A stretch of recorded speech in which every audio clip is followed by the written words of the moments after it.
ताजमहल एक अद्भुत संगमरमर का मकबरा आगरा में स्थित है। इसे मुगल सम्राट शाहजहां ने अपनी पत्नी मुमताज महल की याद में बनवाया था।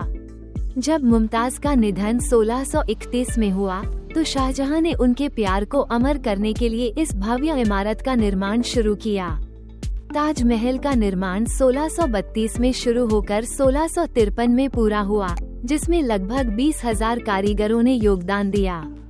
इसका मुख्य गुंबद 73 मीटर ऊंचा है और इसकी खूबसूरती में फारसी, तुर्की, भारतीय और इस्लामी वास्तुकला का अद्भुत मिश्रण देखने को मिलता है।